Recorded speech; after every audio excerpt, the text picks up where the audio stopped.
Você já sentiu um vazio que não explica? Uma saudade de algo que não nomeia, como se uma parte de você estivesse perdida, esperando ser encontrada?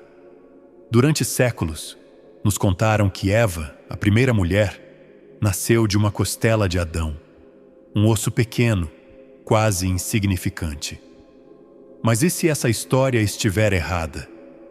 E se a Bíblia nunca falou de uma costela, mas de algo muito maior, algo que muda tudo o que pensamos sobre nós mesmos?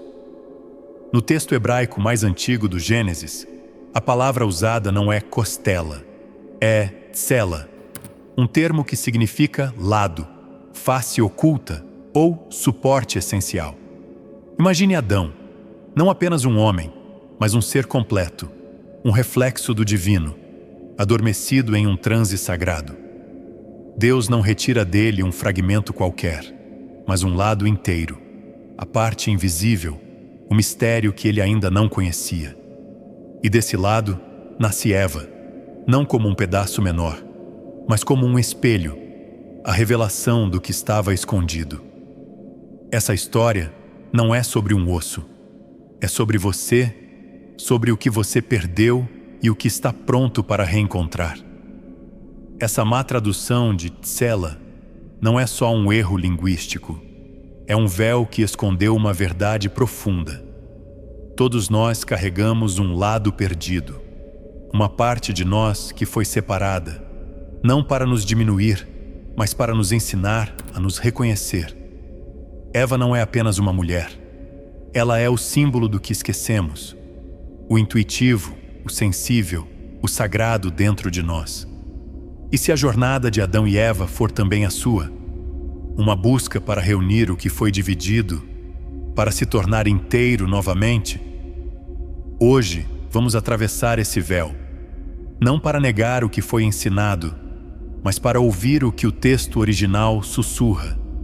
Vamos explorar o que tsela realmente significa, porque Eva é mais do que uma história bíblica, e como essa narrativa antiga pode despertar algo em você. Prepare-se.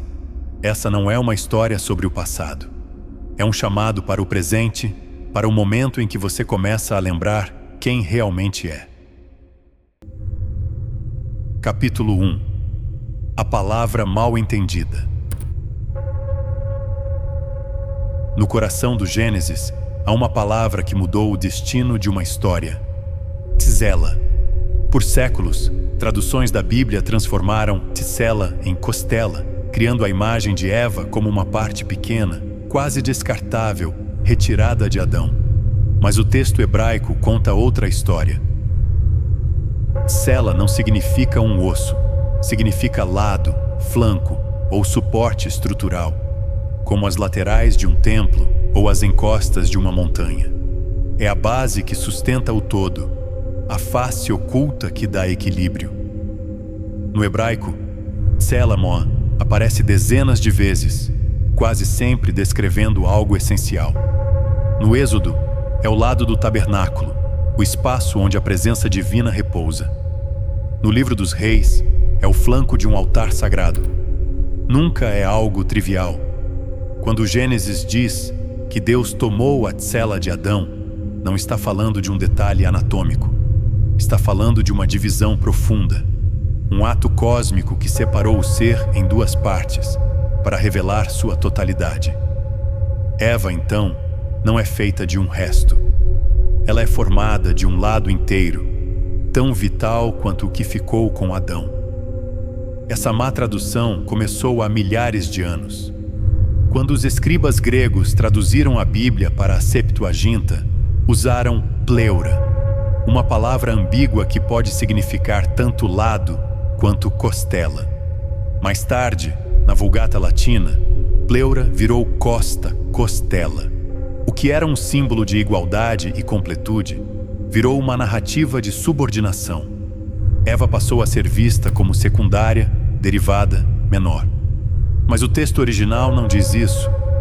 Ele diz que Adão e Eva são faces do mesmo ser, divididas para se reconhecerem. Por que isso importa? Porque palavras moldam crenças e crenças moldam o mundo. Quando pensamos em Eva como uma costela, perdemos a essência da história. A ideia de que todos nós somos divididos, não por castigo, mas por propósito. Cada um de nós carrega um lado perdido, a parte que não mostramos, que esquecemos, mas que é tão nossa quanto o ar que respiramos. Ticela nos convida a olhar além do erro, a redescobrir o que foi mal entendido. E se, ao corrigirmos essa palavra, corrigirmos também a forma como vemos a nós mesmos? A história de Eva começa com uma palavra, e essa palavra é o primeiro passo para lembrar quem somos. Capítulo 2. Eva, o espelho do invisível. Ticela significa lado e não costela. Quem é Eva? Ela não é uma adição tardia à história de Adão, nem uma figura secundária criada para servi-lo. Eva é o reflexo do que estava oculto, a manifestação do lado sagrado que Adão ainda não via. No Gênesis, quando Adão desperta e vê Eva, ele não diz: "Quem é essa?" Ele diz: "Esta é osso dos meus ossos, carne da minha carne." Ele a reconhece porque ela é parte dele, não um pedaço, mas um espelho que revela quem ele sempre foi. Essa ideia de um ser dividido não é exclusiva do Gênesis. Na Grécia Antiga, Platão, em O Banquete, descreveu seres primordiais, esferas perfeitas que continham masculino e feminino em harmonia.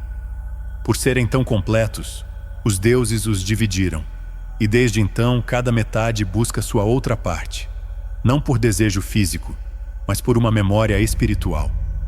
No hinduísmo, Shakti, a energia feminina, é o que dá vida ao divino masculino, Shiva. Na teosofia, Helena Blavatsky fala da Mãe Divina, a sabedoria que anima o universo. Em todas essas tradições, o feminino não é inferior, é o portal para o invisível, a força que torna o todo possível. Eva, então, é mais do que uma mulher. Ela é um símbolo do lado perdido que todos carregamos, o intuitivo, o sensível, o profundo. Quando Adão a vê, não está apenas encontrando uma companheira, está se vendo pela primeira vez através dela. É como olhar no espelho e descobrir uma parte de si que estava adormecida. Essa separação não é um erro, é uma iniciação. Para se conhecer, o ser precisa do outro. Para se tornar consciente, precisa se dividir. Pense nisso. Quantas vezes você já sentiu que algo faltava, mesmo sem saber o quê? Quantas vezes buscou fora de si, em amores, conquistas, respostas, algo que parecia estar dentro? Talvez esse vazio seja o eco do seu próprio lado perdido, a parte de você que, como Eva, espera ser reconhecida. Na alquimia, esse reencontro é chamado de conjunctio, o casamento sagrado entre as polaridades do ser, o que age e o que sente, o que pensa e o que sonha. Eva é esse convite: olhar para dentro, acolher o que foi esquecido e começar a jornada de volta à totalidade. Ela não é o fim da história, é o começo do despertar. Capítulo 3. A jornada de voltar para casa. Por que dividir o que era inteiro? Se Adão e Eva eram um só ser, completo e divino, por que separá-los? A resposta não está na lógica, mas no símbolo. A separação é o primeiro passo da consciência. É como um espelho. Você só se vê quando há distância.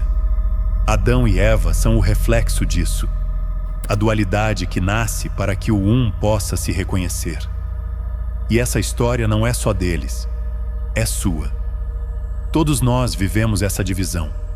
Na gnose, a alma cai na matéria, esquecendo sua origem luminosa. No budismo, a mente pura se perde no ciclo do samsara, buscando sem saber o que procura. Na psicologia moderna, Carl Jung fala da sombra, a parte de nós que reprimimos, mas que clama por integração. Cada tradição, à sua maneira, descreve a mesma jornada. A busca pelo lado perdido, que nos tornará inteiros novamente. E se o que chamamos de solidão, amor ou saudade for apenas a memória dessa unidade que um dia foi nossa? A história de Adão e Eva é um mapa para essa jornada. Quando Adão diz que ele e Eva serão uma só carne, não está falando de casamento no sentido literal. Está falando de reintegração, a união do que foi separado.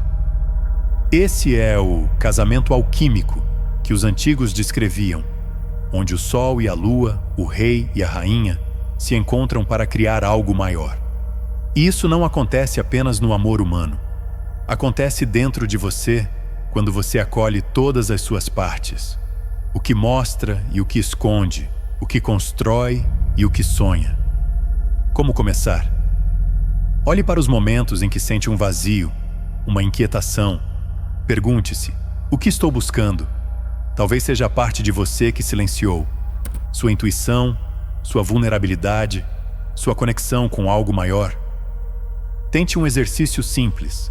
Pegue um caderno e escreva: qual é o meu lado perdido? Deixe as palavras fluírem.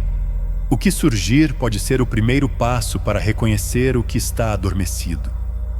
A jornada de Adão e Eva não terminou no Gênesis. Ela vive em você, em cada escolha de se aproximar do que parece faltar. O vazio não é seu inimigo, é o chamado para voltar para casa. Uma palavra pode mudar tudo. Tsela, mal traduzida como costela, escondeu por séculos a verdade sobre Eva e sobre nós. Ela não veio de um osso, mas de um lado, uma face essencial que tornou Adão consciente de si mesmo. Essa história não é sobre o passado, é sobre o agora, sobre o momento em que você percebe que também carrega um lado perdido, esperando ser visto. Eva é o espelho que nos lembra. Somos mais do que parecemos, e a jornada para a totalidade já começou. O que fazer com essa revelação? Comece pequeno. Preste atenção aos silêncios, às inquietações, aos momentos em que sente saudade de algo sem nome. Esses são os fios que levam ao seu lado oculto. Não é sobre encontrar respostas prontas, mas sobre acolher todas as suas partes. A força e a fragilidade, a lógica e o mistério. Como Adão ao ver Eva, olhe para si com reverência. Você é o reflexo do divino, dividido para se tornar consciente, unido para se tornar inteiro. Talvez a maior lição de Tsela seja esta: nenhuma parte de você é descartável. Tudo o que foi separado está esperando para ser reintegrado. Então, pergunte-se: estou pronto para reconhecer meu lado perdido? Estou pronto para ser inteiro? A história de Adão e Eva não termina no Gênesis. Ela termina em você, no momento em que você decide despertar. O espelho está à sua frente. O que você vê?